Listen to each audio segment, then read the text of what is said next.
How's it going, everyone? My name is True Wonder Dog, and today we'll be looking at the balance changes for Kollector and Cetrion. Both of these characters had major improvements to their Variation 3, so let's break down these changes step by step after a quick word from today's sponsor. You know what's worse than being beaten by a teabagging scorpion? Having all of your online data stolen.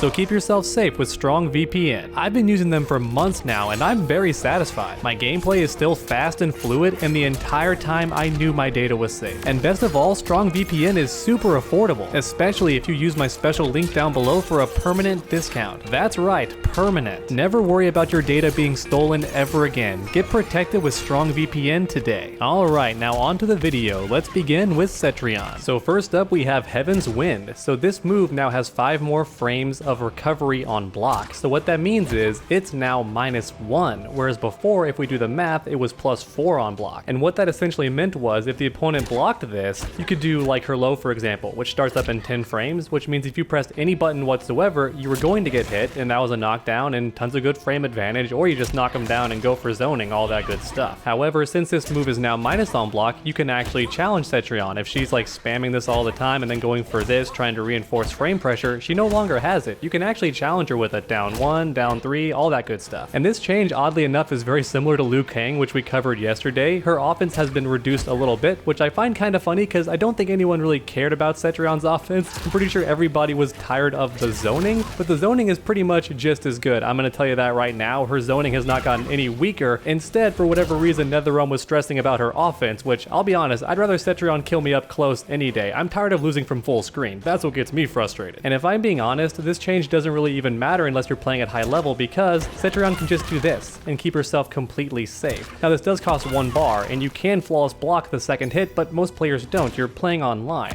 Most players aren't going to react to that. They're not going to trust the netcode, so they won't even go for it. And even if you are fighting someone very skilled who likes to flawless block that second hit, you can just not do it and then block, and they're going to be expecting it and be caught off guard that you didn't do it. So I guess in summary, if you fought a Cetrion player who did like to be in your face and constantly frame trap you with this move, they can no longer do that, but she still has a bunch of options like just canceling into this and enhancing, or the Cetrion player can simply go for the full string instead, which is still safe on block at -8 and tons of pushback. So unlike Liu Kang, who took a pretty big hit to his offense, I feel like Cetrion is pretty much unchanged by this nerf. And shockingly enough, pretty much everything after this is actually a buff for Cetrion, so if you hate her, just get ready. So this change, Turning Wave, now has a different hit reaction and an increased victim region on the opponent. So what that essentially means is your follow-up should never miss, and I'm happy about this. I don't play Cetrion very much, but I was very salty that because I spaced this move properly and land at max range, I wouldn't get my follow-up and therefore not get my combo. And now that's no longer going to happen. I feel like the more reason Cetrion has to go in, the better it's going to be for all of us, because she won't run away constantly anymore. And then we have Deadly Winds. So I'm actually falling in love with this move. So it now hits twice up close, and that is a mid.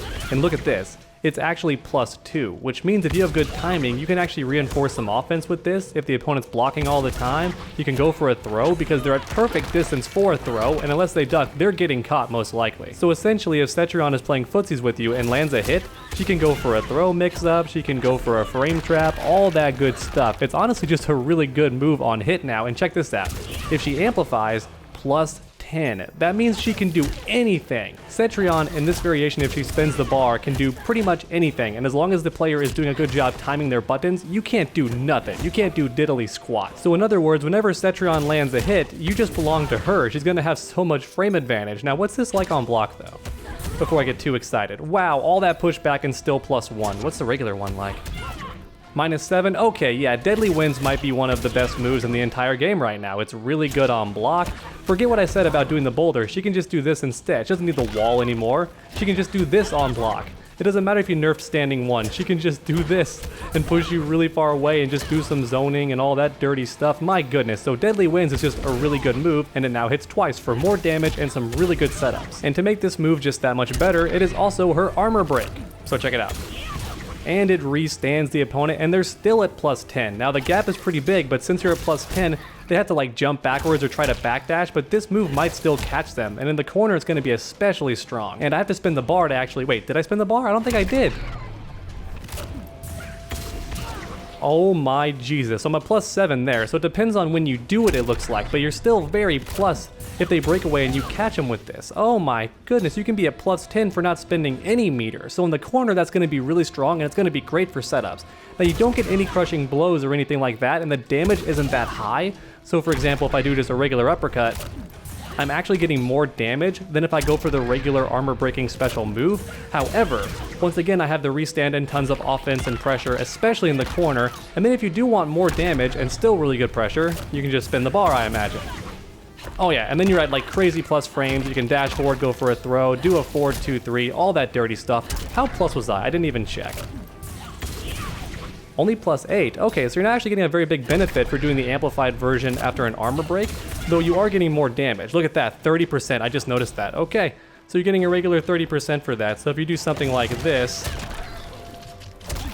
Oh, they're too far away. So that is one detriment. They are a bit too far away, so unless the opponent breaks late, you're not actually going to catch them. And even then, it's not going to be very easy to actually make this happen because it is a back-forward motion.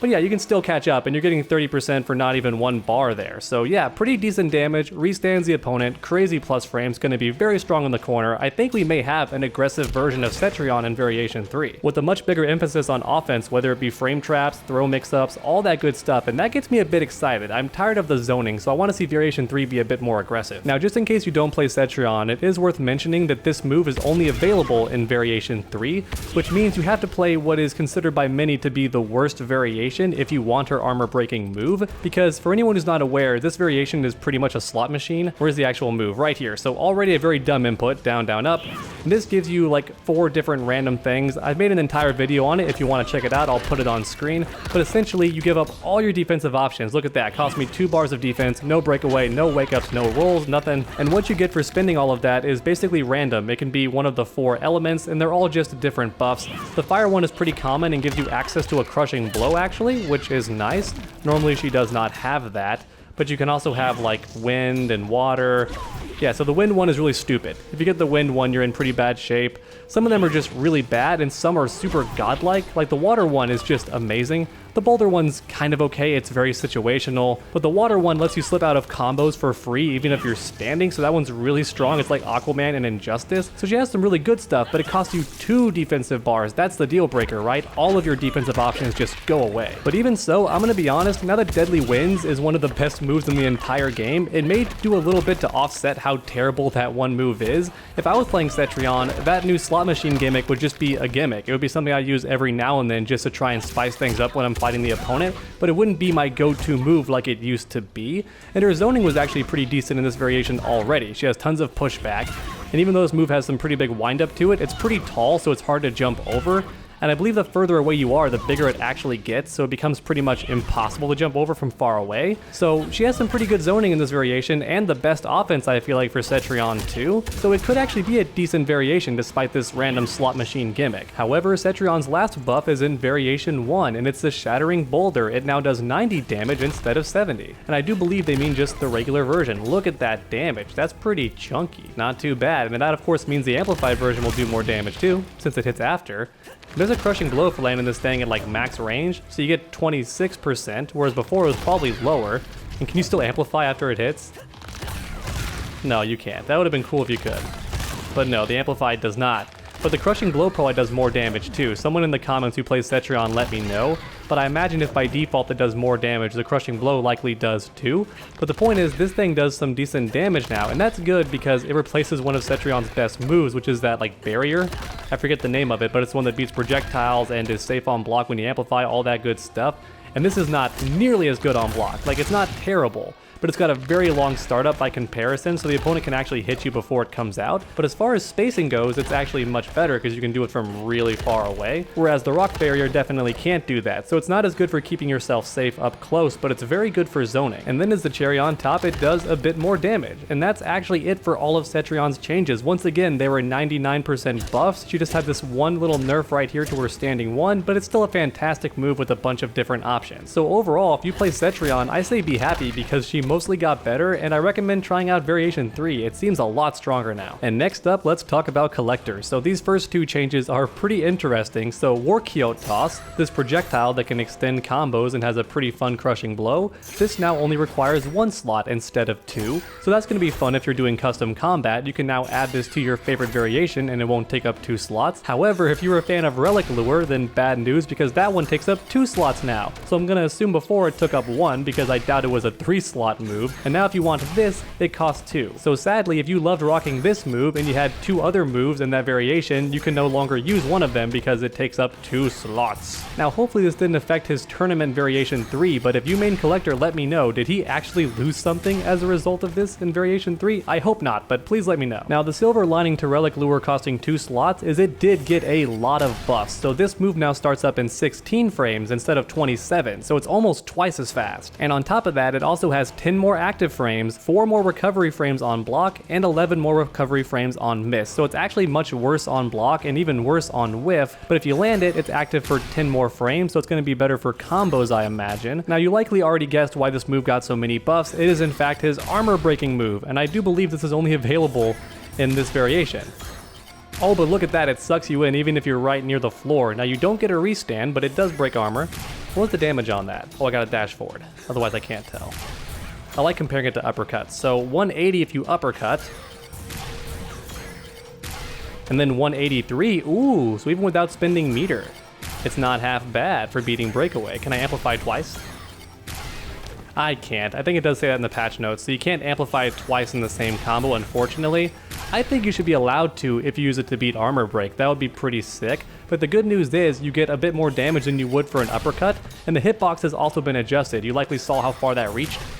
Like, no need to even dash. It's got some really good range on it. So if the opponent loves to panic and break away, boom, and you can amplify if you haven't already used it, so check that out. You can still get a relaunch, so honestly, might be one of the better armor breaks in the game. Really good range, relaunches the opponent, all that good stuff. However, one tiny side note, I did just notice how the amplified version actually does less damage, but it does relaunch, so that should more than make up for it, and that's really fun. That's going to be a sexy combo if you pull it off. You land this, and then you launch them somehow, they break away and you relaunch them. Ooh, that's gonna be a sexy combo video. Please send me that if that happens to you during Kombat League and you pull off a sick combo. I wanna see that. That's gonna be interesting. And it's also worth mentioning that on the patch notes it states how your follow-ups will actually do more damage than before because the combo scaling has been reduced. So in other words, if the opponent goes for a breakaway and you catch him with this, your follow-ups hurt more than they did before. So that's even more reason to use this move to relaunch the opponent. So situations like this even.